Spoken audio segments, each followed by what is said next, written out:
Hello and welcome back to Climate Debate UK.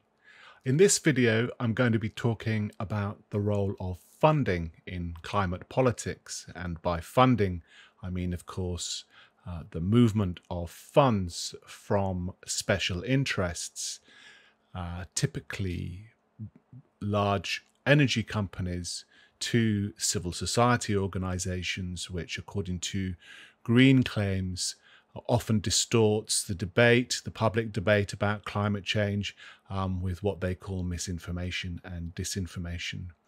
This is going to be a longer video than we normally produce, but it does address one of the green movement's most persistent and deeply entrenched articles of faith, or bad faith if you prefer. And this issue reveals a lot about the nature of climate politics and the way green claims are understood and treated in the media. So please bear with us. One thing that becomes very obviously the characteristic of pro-climate arguments is this idea that arguments that are critical of climate politics or policies or science can be explained by funding.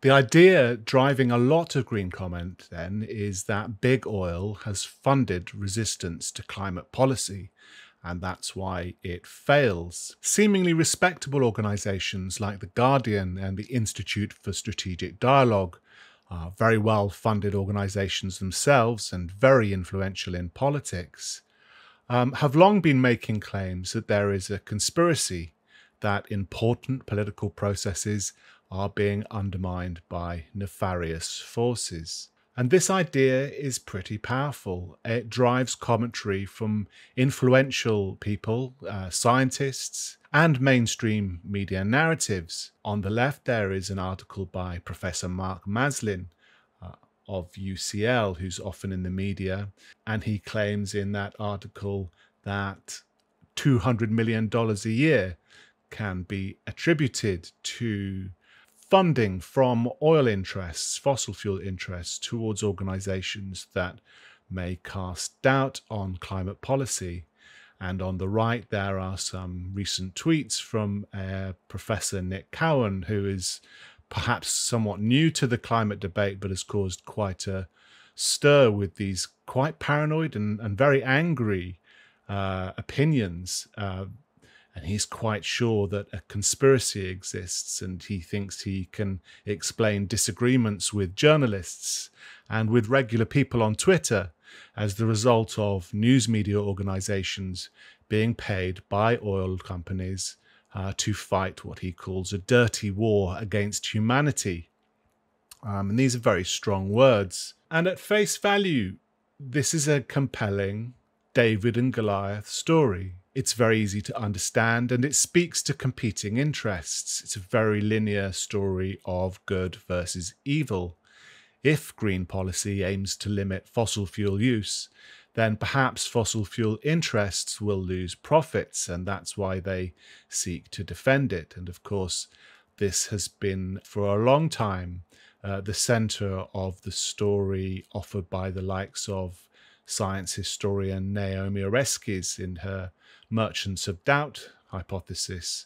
She believes she can identify continuity between the tobacco wars of the middle of the last century and global warming denial, as she calls it. And these ideas really shape campaigns, campaigning organizations, and activists' understanding. We frequently ourselves get asked who is funding us to produce these videos. And of course, a lot of climate activism, quite violent climate activism, has been directed against the think tanks of 55 Tufton Street. According to this Guardian article, one of the think tanks there, the Global Warming Policy Foundation, has received donations from somebody from a donor who has $30 million worth of shares in coal, oil, and gas companies. But what is the evidence underpinning all these kind of claims? There have been a number of attempts to give substance to these theories, to identify the amount of funding that flows between energy companies and organizations that allegedly work in their interests. One of the first to do this was Exxon Secrets, and that was a Greenpeace project which claimed that ExxonMobil's donations to mostly conservative think tanks had stalled or prevented climate policy. But a major problem with that claim is that these donations are not ring-fenced grants. These organizations speak about many policy issues, not just climate change. And Greenpeace's report failed really to constrain its analyses to climate. Many companies donate to civil society organizations for all sorts of reasons, but it's just presupposed here that because those organizations have made comments about climate change, that they have done so because of this funding, but that's not what these reports are able to produce. And another problem facing that study was that these are, by most lobbying standards, peanuts. Over the same period that Greenpeace is concerned about, 1998 2005, its own income was $2.2 billion or thereabouts. And that's 1,000 times more money than it claims is to have identified flowing between ExxonMobil and civil society organizations. And this is a major failing. Political analyses of any kind, and in particular this kind, need some kind of comparison to put their claims into perspective. And no sensible person believes that $2.5 million is enough to lobby the US government at all. A more recent project that aims to expose the money going from big oil to interfere with climate policy making is DeSmog. And here is a recent DeSmog article of theirs which claims that individuals and entities linked to climate denial, fossil fuels and high pollution industries donated more than £3.5 million to the Conservative Party last year. But again, £3.5 million does not seem to be enough money to buy a government, particularly not a government which is led by a man, the Prime Minister, whose family is reportedly worth 200 times that amount. And DeSmog also fails to identify here a quid pro quo. Where is the evidence of the money being used in the way that they claim? There is no proportion or context here. One reason we might think that DeSmog's claims are either just implausible or trivial or meaningless is that the Labour Party, the UK opposition, also receives large cash donations from energy millionaires. And this is why we need comparisons. We need to put things into perspective and into their context. And a further reason that DeSmog's story is implausible is again that the sums are so small compared to the size of the industries that are seemingly subject to regulation and also the beneficiaries of those policies. Here is the current Prime Minister, but then the Chancellor of the Exchequer, announcing the alignment to net zero of financial institutions with assets under management worth $130 trillion at the COP26 conference. Now that's a sum 29 million times larger than the alleged nefarious contribution to the Conservative Party, but that is the size of the investments committed to the green side. DeSmog's claims probably then cannot be taken particularly seriously if the resistance to an industry with investments of that magnitude can really be countered by a £3.5 million donation. But perhaps the most plausible and the most authoritative and widely cited report or study into the extent of funding is produced by an organisation called InfluenceMap. In 2019, InfluenceMap produced an analysis which claimed that it had detected carefully devised campaigns of positive messaging combined with negative policy lobbying on climate change with the aim of maintaining public support on the issue, but while holding back policy. And this was the source of Maslin's claims, Professor Mark Maslin's claims that we saw earlier. And Influence Map claimed that the most important part of the campaigning activity that they've detected is the nearly $200 million per year spend on lobbying designed to control, delay, or block binding climate-motivated policy, which has therefore hindered governments globally in their efforts to implement such policies post-Paris. So these are really quite big claims of a conspiracy using hundreds of millions of dollars to seemingly support policy, but while in fact arguing against it. And already we see that these claims are slightly more moderate than Professor Mark Maslin claimed. They are not receipts, they are estimates. And behind these estimates is Influence Map's methodology.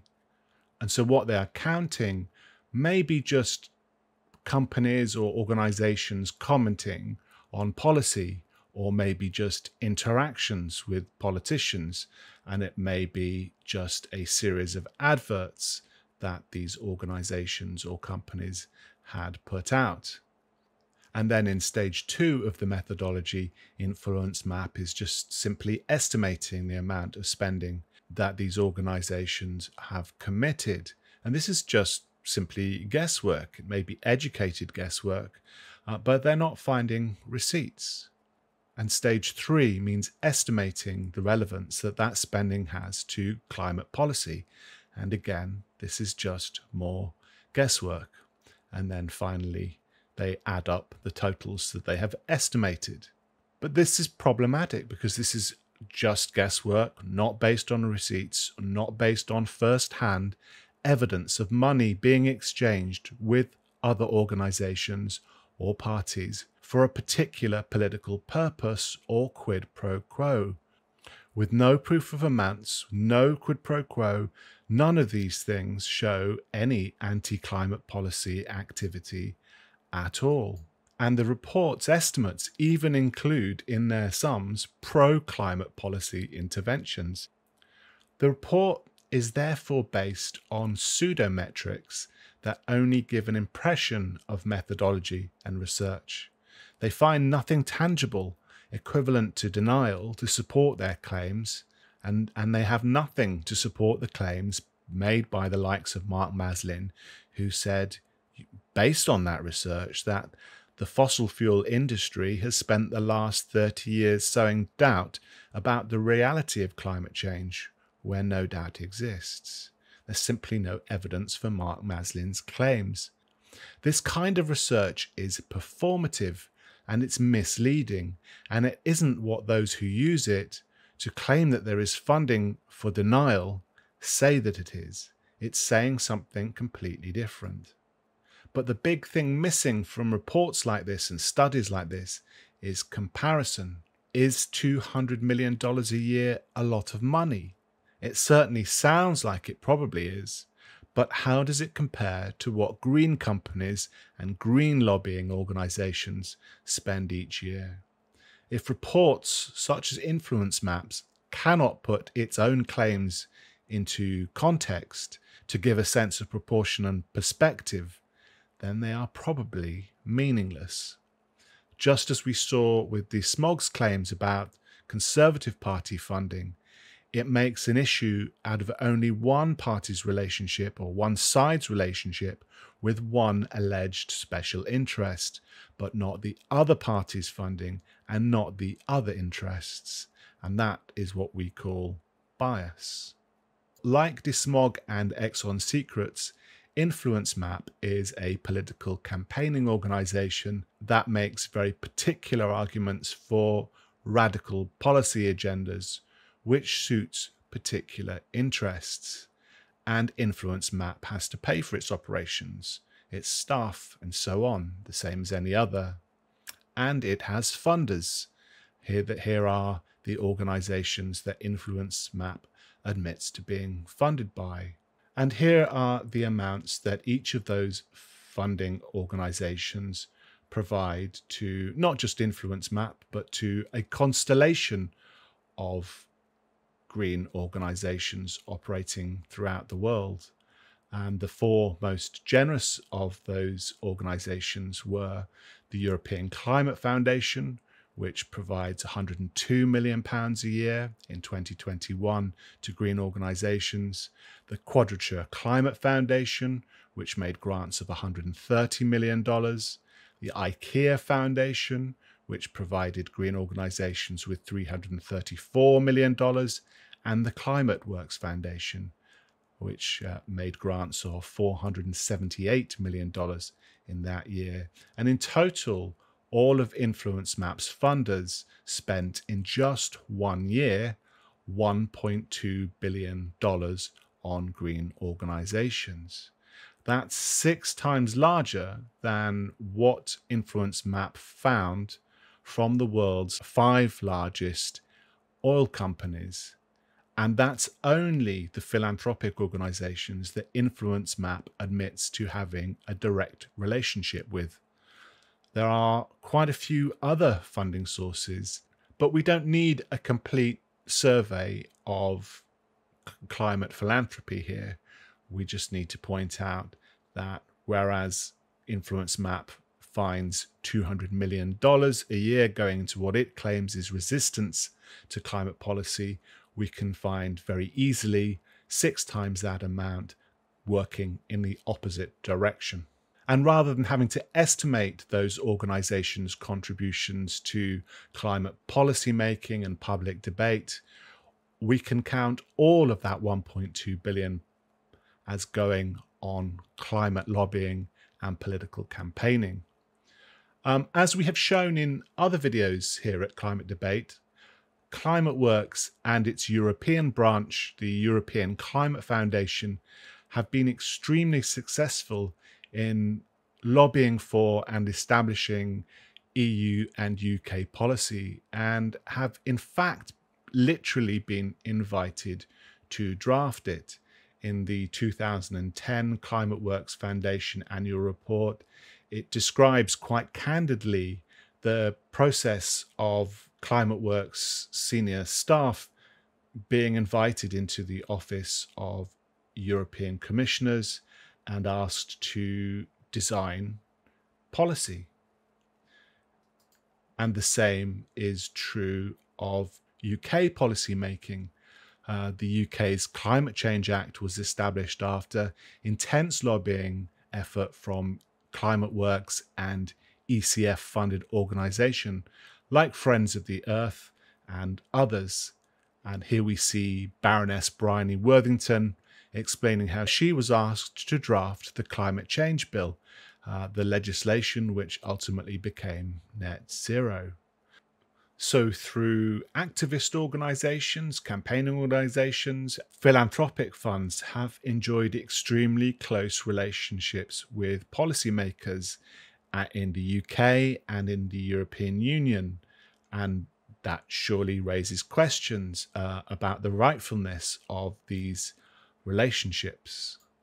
And when we have a look at the organisations that dominate this policy area, we find that the European Climate Foundation funds organisations across the political spectrum, left and right, Labour and Conservative, to lobby those parties' MPs and councillors and other politicians. So the ECF, the European Climate Foundation, is funding both the Labour-aligned Labour Climate and Environment Forum and the very influential Conservative Party lobbying group, the Conservative Environment Network of MPs. And the ECF can also be found funding journalism. Here we have The Guardian explaining quite candidly that the European Climate Foundation has funded or supported its environment coverage.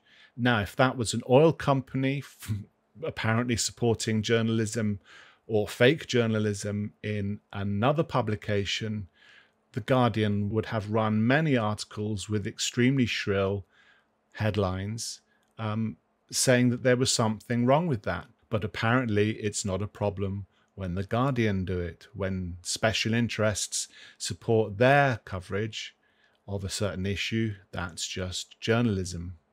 And of course, the ECF can be found supporting many different types of civil society organizations. Here is the Carbon Brief, the very well-funded blog. It received a total of nearly £2 million in the financial year of 2022 for writing stories such as this claim that offshore wind is 9 times cheaper than gas. That's a claim which is manifestly untrue, but is nonetheless a claim that's been extremely influential in public debates and in the media about our energy crisis. But of course, if it was the other way around, if we look at it from the other perspective, most people would regard this claim as misinformation or disinformation, or perhaps more straightforwardly, just a lie that's intended to influence political decisions in favor of one interest over another. That's not something that The Guardian or civil society organizations would typically accept if the roles were reversed. And the same interests, the European Climate Foundation, can be found supporting extremely expensive climate lawfare. For example, here's a recent article on the Client Earth website celebrating their victory in a judicial review or a high court case against the government to try and force them to enact policies.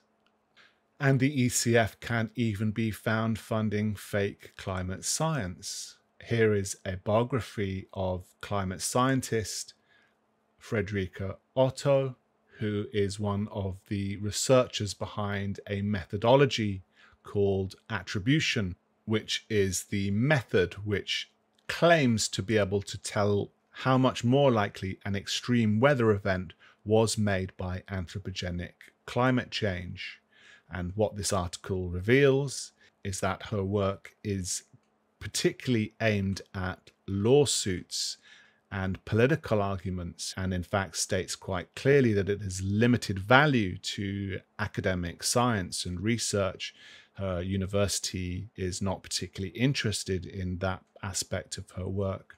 And so it's philanthropists who, of course, have an interest in climate lawfare. They fund climate lawfare that supports her work, presumably because it is more useful to litigation than it is to our understanding of how the climate system works.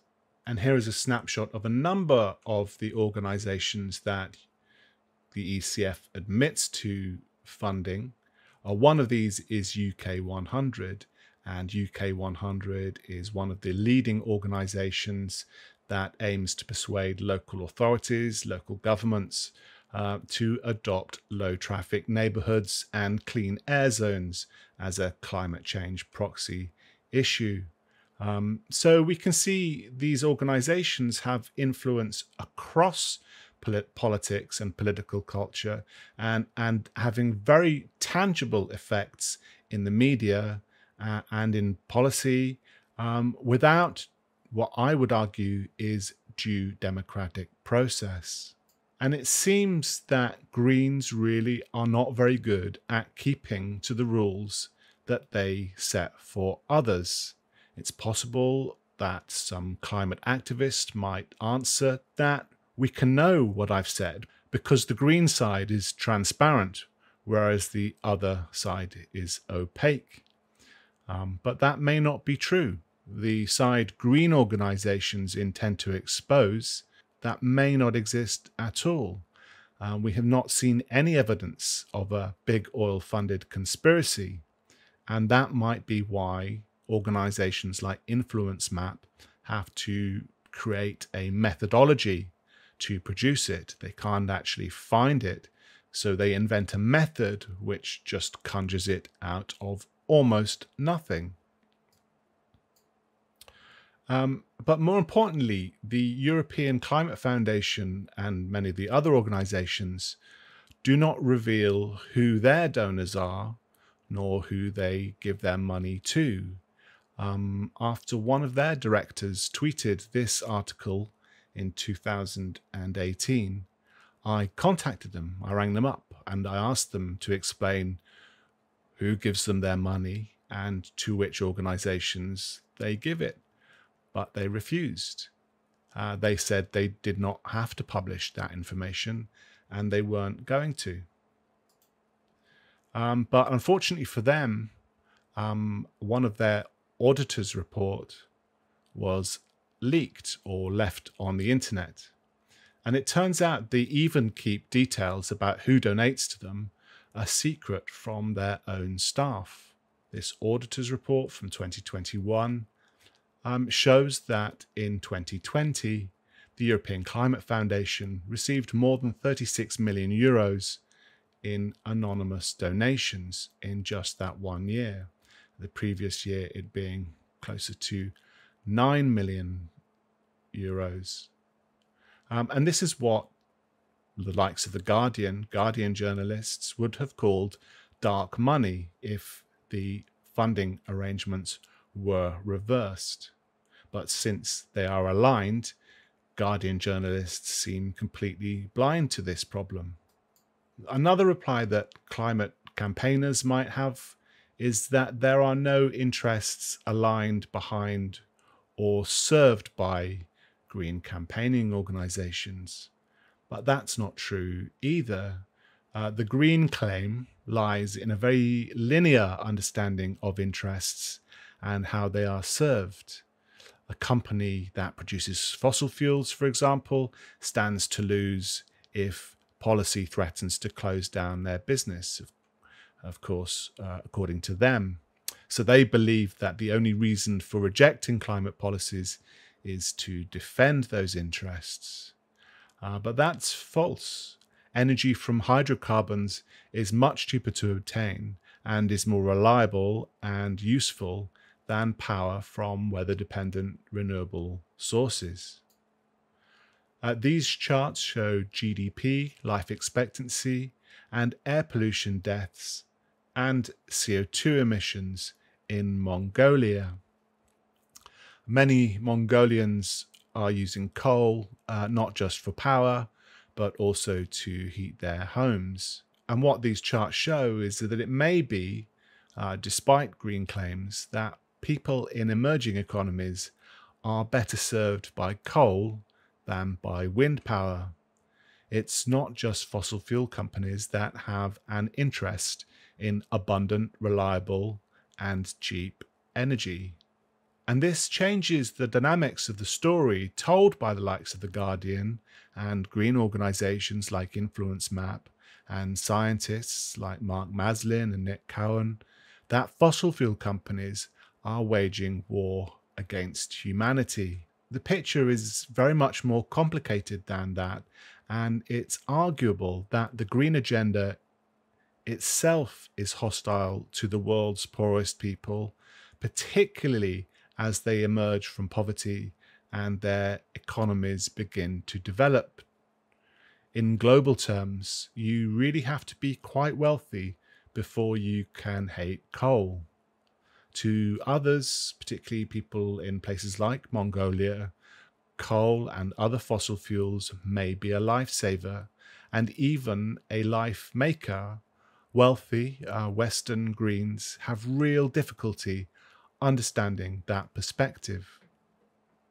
And interests that are invested in green tech or ESG policy benefit from policies that green organizations lobby for. It's not true that there are no interests in the green agenda. And here we see two articles from The Guardian. Now, The Guardian has been running articles for years that claim that wind power is cheaper than gas, but now it reports that the wind sector does not receive sufficient support from the government by way of subsidy, and that wind farms currently in development will be economically unviable.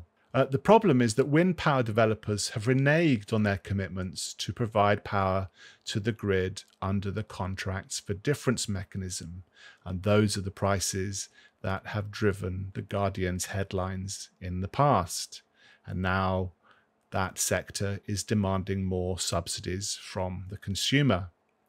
This is, of course, from the newspaper whose environmental coverage is supported by one of InfluenceMap's funders, the ECF. And in case it's not obvious, green energy firms benefit from policy that prohibits the use of coal, oil and gas like ECF-funded organisations lobby for. And The Guardian is the newspaper which claimed that dark money from energy interests was fueling a far-right resistance to the climate agenda based on claims made by other organisations in that orbit. And it seems that these green organisations may be doing exactly what they accuse others of doing. Green organisations serve the interests of private interests in other ways too. Here are two investment companies that make very large grants and exert strategic control over civil society organisations, Quadrature and TCI Fund Management.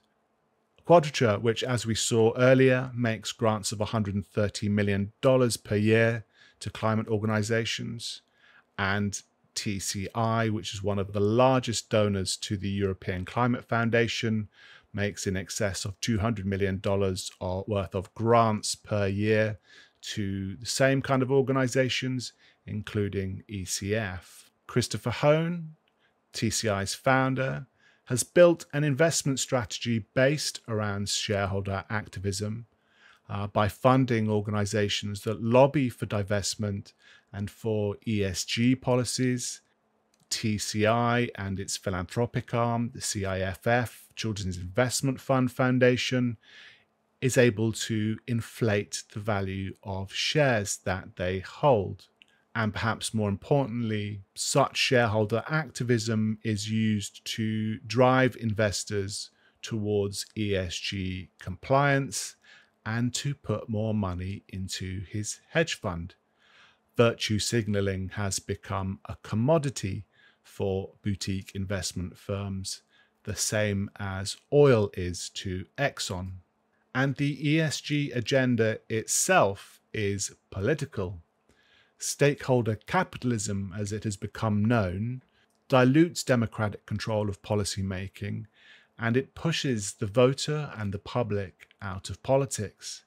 It circumvents democracy to use financial power as a form of governance and the regulation of society. But it is ultimately fickle and inconsistent. As we can see here, Elon Musk was surprised to discover that tobacco companies have higher ESG ratings than his own Tesla, which makes EVs, of course. And what we're talking about here is green organizations dominating or attempting to dominate politics, decision-making, and public discussion. And that gives companies a greater control of civil society. And as part of their campaigning, they directly lobby for cancel culture, for debanking and censorship, as we can see, as was revealed by Nigel Farage in his dispute with Coutts Bank. Banks are now making political decisions about who may have access to financial services, and that signals a very dark form of politics indeed, which needs much greater scrutiny. And this is being pointed out by voices from both the left and the right who are warning about this political transformation and the dubious relationships that exist between philanthropy and civil society. Joel Kotkin, an academic, argues from the social democratic perspective that political power is being drained away from democracy towards unaccountable agencies in the interests of extremely wealthy people. and perhaps arguing from a position of free market capitalism, presidential candidate Vivek Ramaswamy, former entrepreneur of biotech, argues that corporate America's attachment to values is a mere power grab, not the commitments that they seem to be. So why do they do it then? Because it gives billionaires and corporations undue and unprecedented power to control policy in their own interests and to exclude debate about them in the public sphere, to exclude democracy and the public's interests from decision making. So what have we seen? Despite all of the alarming claims, there is no direct evidence of a big oil conspiracy. Attempts to prove it in the past have been biased, trivial, and shallow. The most seemingly plausible and respectable claims emerge out of a highly questionable methodology of political campaigning organizations, which cannot even differentiate between anti and pro-climate policy positions. And the sums available to organization on the green side are vastly greater than to their opposite. The receipts between green philanthropic organizations and civil society organizations are much more tangible and plausible. We can actually see the exchange of money. And the consequences of that funding for green organizations is much more easily detected in policy. We can see the quid pro quo. Governments and intergovernmental agencies' alignment with green organizations is very clear. And if we try to compare the constellation of green organizations and their budgets with counterparts on the climate skeptic side, we discover that there really is no comparison. All of the money is aligned with the green agenda, and critical voices really lack any resources at all or institutional presence to speak of. It is green organizations and climate activists and even scientists that seem to be doing the misinforming and misleading the public. And in this case, that's been about the nature of the climate debate. So how can we account for the failure of green policy if not a big oil conspiracy theory? Well, the simple answer is that the public has not bought the green agenda. And that's not because people have been misled or misinformed by the conspiracy. It's because the facts of the failure of the climate policy agenda are extremely obvious to most people if they aren't blinded already by green ideology. And it's because it's very clear to those people that the changes to the economy and to society that green organizations and ideologues are pushing for are not being made in their interests, in the public's interests. And that's why we at Climate Debate UK have started this project. We believe that it is through debate and democracy that these issues can get resolved rather than left to fester. The public and ordinary people's interests need to be at the centre of politics. Green organisations seem to disagree, and unfortunately, they are currently dominant in places like Westminster. So thanks for watching. We hope you have enjoyed this presentation. And if you have, please do share it. And if you can, please support us via the donations page on our website.